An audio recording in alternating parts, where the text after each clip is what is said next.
The thermometer at the rail depot read 50 below zero. The moment the blizzard swallowed the last sunlight, the stranded crew abandoned their frozen freight train. Steam pipes cracked, forced into the open plain. Stay on your feet, Billy. We can't stop here. Billy collapsed. Mitch caught him, but the boy's eyes were already closing. Don't you close your eyes. You hear me? Don't you dare. Then, through the whiteout, a faint orange smear, chimney smoke bending hard before the wind. There, Billy, look, something's burning out there. Can't feel my hands, Mitch. We're gonna make it. Get up, I'll drag you if I have to. They staggered into the frozen dark, chasing the only warmth for 100 miles, a fire that seemed to burn inside the earth itself. 3 months earlier, before the blizzard, Andrew Keller dragged an abandoned wooden boxcar to his claim with a team of draft horses. Depot foreman Frank Delaney watched from the loading platform, a thin smile already spreading across his face. Planning on living in that coffin, Keller. A railroad junk car won't keep you warm. Andrew didn't look up. He kept shoveling, the heavy dirt thudding against the weathered boards of the boxcar. You hear me, Keller? That's a fool's coffin. Won't even keep the wind out. Tommy Wade, the youngest hand, stood beside Frank and said nothing. He just watched, a flicker of doubt in his eyes. By morning, you'll be a frozen fool, and we'll have ourselves a good laugh at your expense. Maybe, but I've slept in worse. The railroad taught me how to hold still air. He kept burying the boxcar, shovel by shovel, until only the roofline and the chimney pipe showed above the frozen earth. The town expected him to freeze by morning. Andrew expected to prove them wrong. Frank Delaney and 2 other workers stood outside the depot, coins already changing hands. I'll put $5 on Keller turning into an icicle before morning. That's wrong, Frank. Betting on a man freezing. Wrong. He's the one burying himself in a coffin. Save your soft talk. Maybe Keller knows something we don't. Andrew ignored the laughter and kept working until the boxcar was sealed to the roofline, every gap packed with frozen mud. He lit the stove inside, the first thin smoke curling into the gray evening. The dog took its post on the roof, a lone sentinel against the growing cold. Inside, Andrew sat against the rough wall, feeding the stove stick by stick. The frost on the planks hadn't melted yet. The first night had begun, and somewhere in the dark, Frank Delaney was already counting his $5, while the temperature crept toward 30 below. Dawn came, and Andrew Keller did something Frank Delaney had bet $5 against. He walked out of the boxcar alive. The thermometer outside read 30 below zero. Inside, by the stove, it was barely above freezing, but it was enough. You made it through the night. How? Told you. Still air. A fluke. That car won't hold when real cold hits. Frank stalked off, more furious than when he'd lost the bet. The air had turned personal now. Andrew didn't answer. He picked up a bucket of mud and began packing every seam he could find, inside and out. He worked until his fingers bled, sealing cracks no wider than a knife blade. Moving air was the real killer. By afternoon, a new weather front was rolling in from the north, the kind that turned cabins into ice boxes and froze water inside cups. The first night had been a test. The coming freeze would be a sentence. The freeze hit 3 nights later. The thermometer outside the boxcar dropped to 40 below. Inside, Andrew sat in shirt sleeves, the stove glowing, the dog stretched before it. 4 miles away, in town, the cold was winning a different fight. Frost bloomed on the inside walls of the cabins, and water froze inside cups beside the bed. That boxcar is just a lucky hollow. He'll freeze when the real cold settles. Lucky Hollow? We're freezing, and he's not. Andrew's dog, in the meantime, had been digging beside the buried car, exposing a cross-section of packed earth and timber. The earth, frozen hard as concrete on the outside, held the day's heat like a root cellar. He's not just surviving. He's figured something out. The town kept its silence, but Tommy Wade began to wonder if they were all wrong. The next day at the depot, Frank Delaney spread a new explanation for why Keller hadn't frozen yet. He's hoarding coal, or he's got a second stove buried in that dirt. Nobody stays warm in a boxcar. Tommy heard the others laugh, and when coins were pushed into his hand, he didn't refuse the bet against the boxcar. This ain't right, but I am not brave enough to say it out loud. Miles away, Andrew didn't know about the bet. He sat inside his boxcar, reading old railroad logs, the stove crackling beside him. The dog stretched before the fire, and the lantern cast a steady glow. Outside, the world was holding its breath. Then the dog lifted its head, ears flat, and growled toward the door. The barometric pressure had been falling all afternoon. By sundown, the sky turned the color of iron, and the wind began to scrape against the buried roofline. In town, the old-timers watched the horizon and shook their heads. This wasn't a cold snap. This was a door closing. The bet against Andrew now seemed like a certainty, because no cabin they'd nailed together had ever survived what was rolling toward them. That night, the temperature in town plunged to 45 below zero, and the cold didn't just bite. It gnawed. Frost crawled across the inside of every window, and even the stove coals seemed to shrink from the cold. My own roof is cracking like gunshots. How is that coffin still standing? I've got to see it for myself. Maybe then I'll understand.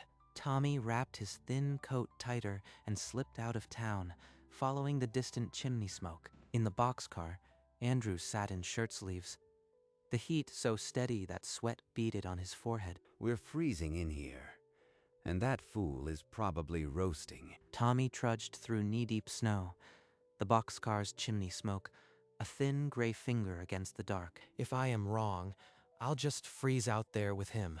But this cold in town is killing us.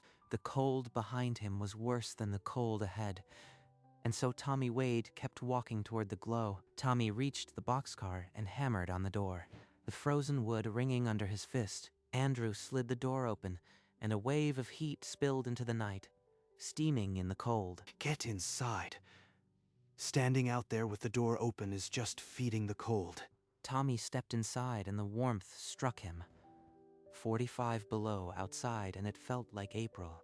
This don't make sense. We're freezing solid in town, and you are in here sweating. Andrew pulled aside a wooden panel, revealing a thick wall of packed earth, dark and solid. Earth is a heat battery. It holds the warmth all day, and the timber stops the air. Still air don't kill. Tommy touched the wall. The wood was warm, and he could feel the earth's heat radiating through. Frank won't never believe this. If I tell him, he'll just call me a liar. Tommy stepped back into the cold, the secret burning on his tongue. He wouldn't tell the town. Not yet. 5 days later, the temperature plunged to 48 below. Inside the boxcar, smoke began to curl back through the stove door. The chimney had iced shut. A ring of frost choked the pipe, and the cabin filled with a bitter haze. Can't breathe. Gotta clear it fast. Andrew grabbed an axe and climbed onto the roof in the screaming wind, the dog barking a warning below. He swung the axe at the chimney, ice shattering and falling away in the gale. With one last strike, the blockage broke free and a thick column of smoke roared back to life. In town, Tommy had been watching the horizon for an hour without seeing smoke. He knew Frank would be grinning. If he's dead, I am the only one who knew it could work. I should have told them. Then the chimney plume rose again, dark and steady against the white. Tommy let out a breath he didn't know he'd been holding. The town's eagerness for his death was real, but Andrew Keller had cheated it twice now, and Tommy Wade carried the proof in secret. By week's end, half the cabins had cracked open from the cold, and Frank Delaney's roof groaned like a wounded beast. A hurried meeting gathered in the cold hall. Frank stood before them, red-faced and defiant. An old-timer rubbed his hands and suggested, quietly, that maybe Andrew Keller had found a method worth hearing. I won't listen to that. Keller is burying himself in railroad junk, and I'll be proven right. Tommy Wade stood up from the back of the hall, his face pale but his voice steady. I went there. I saw it. The boxcar was warm as spring. No trick, no second stove. The room fell silent. Men turned in their chairs, and Frank's eyes narrowed to slits. You are lying. He fooled you, Wade, or you are in on it. Then, go see for yourself, Frank. You are freezing, same as the rest of us. Frank's jaw tightened. He said nothing, but every man in that hall understood the fool's coffin had just become the town's only chance. Take me there now, Wade.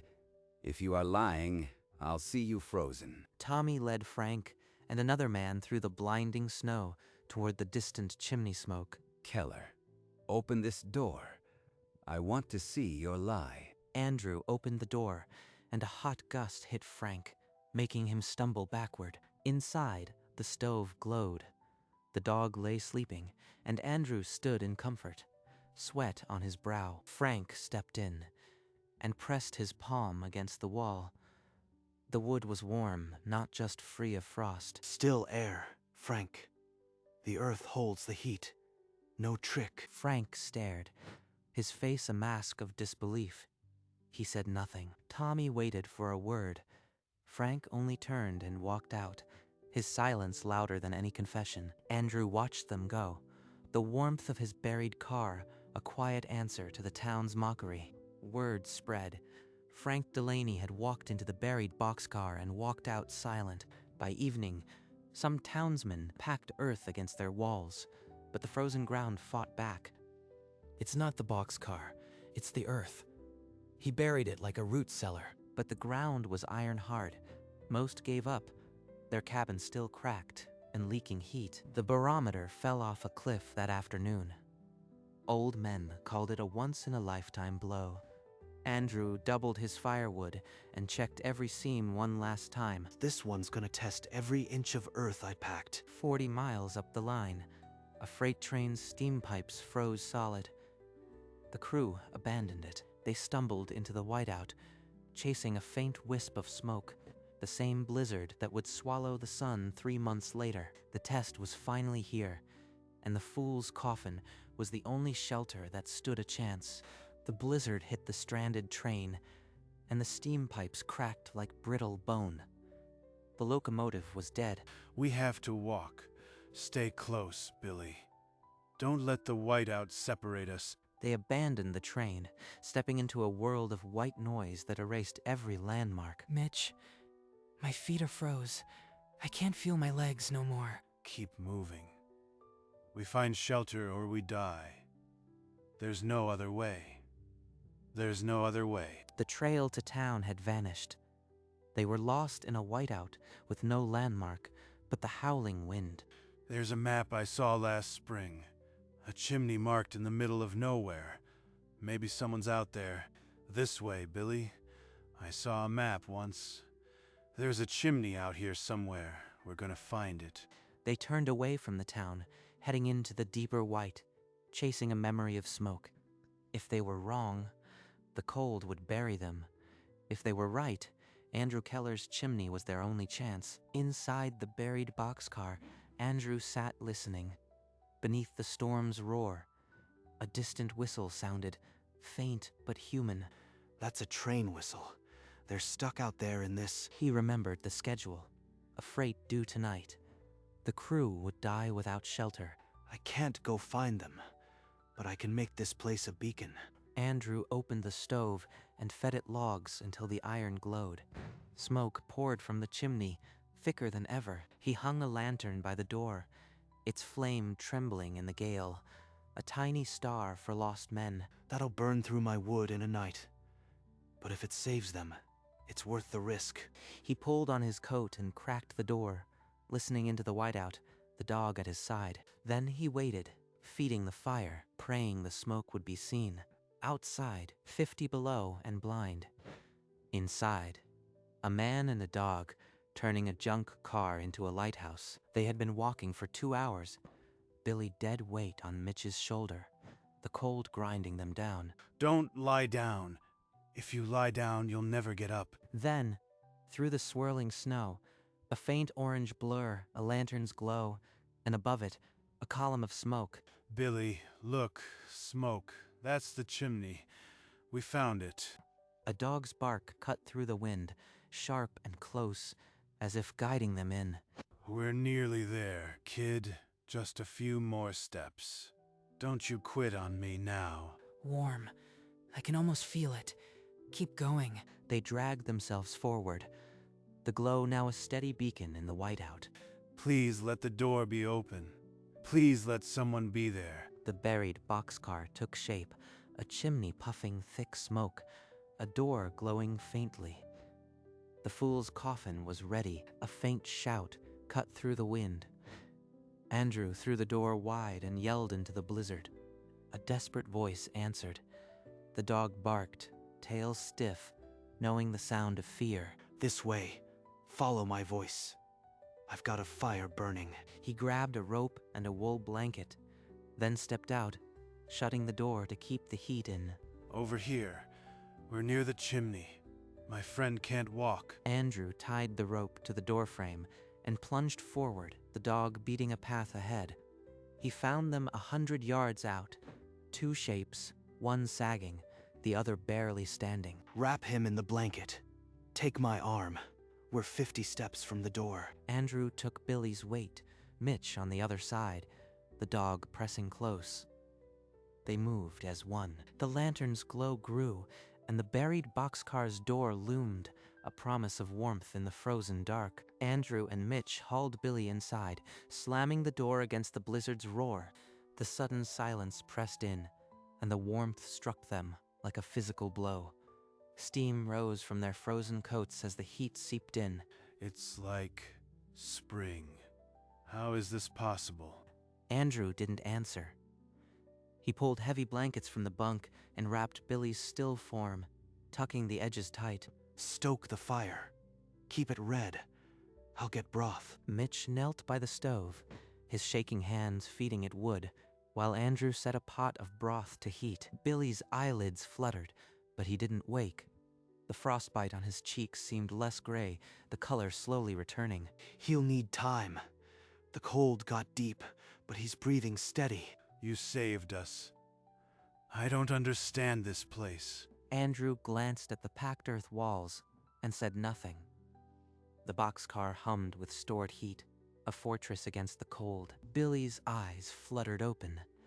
He accepted the tin cup of broth with trembling hands, the steam rising into the warm air. These walls are warm, not just free of frost. How is that possible? Root cellar insulation. The packed earth holds the stove's heat like a battery.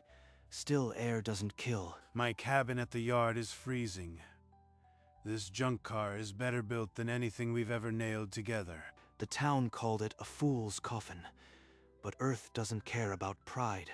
It just stores heat, slow and steady. Outside, the blizzard still screamed at 50 below. Inside, it was spring warm, the dog asleep by the stove. Somebody's going to have to tell the railroad that the best shelter for 100 miles is a buried boxcar. I can feel my fingers. I thought I never would again. All it ever needed was still air. The railroad taught me that years ago. The buried railcar had done what the town swore it couldn't. 50 below outside, spring warm inside. My cabin at the yard has frost on the inside walls.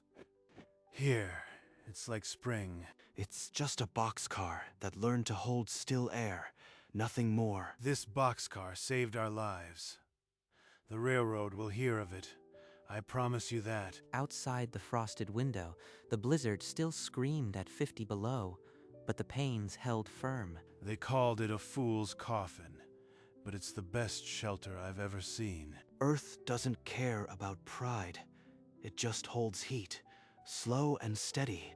I don't know about heat batteries, but I do know I can feel my toes again. All night, the storm hammered the buried walls.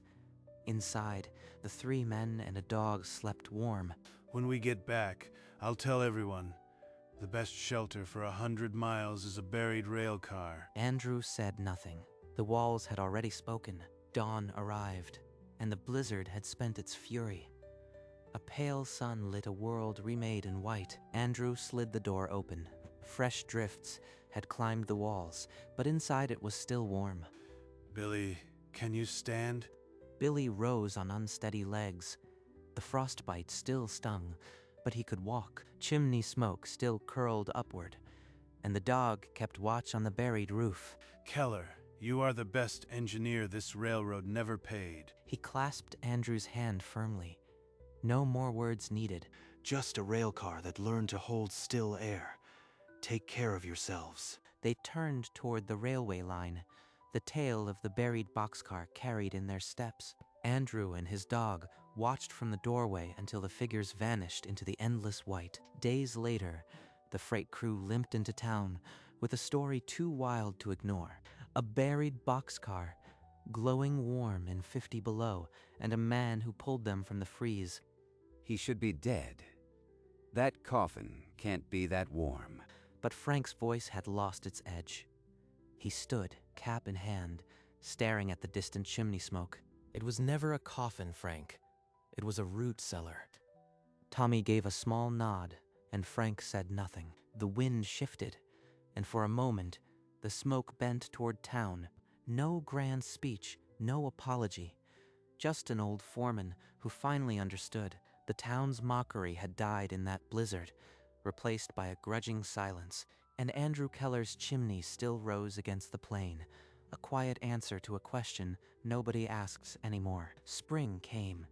The frozen earth thawed, and the buried boxcar sprouted a thick coat of green grass across its roof. Andrew sat on a rough stool, a tin cup of coffee in his hand, the dog dozing at his feet. The chimney had been cold for weeks. No need to fight the cold anymore. A small pine plank beside the door had been carved with 4 words, built to hold still air. He listened to the wind move through the grass, a soft whisper nothing like the blizzard's scream. In the distance, the town carried on, its cabins rebuilt and its smokestacks puffing. But here, the silence was a friend now. The buried railcar was no longer a coffin, no longer a joke. Still air.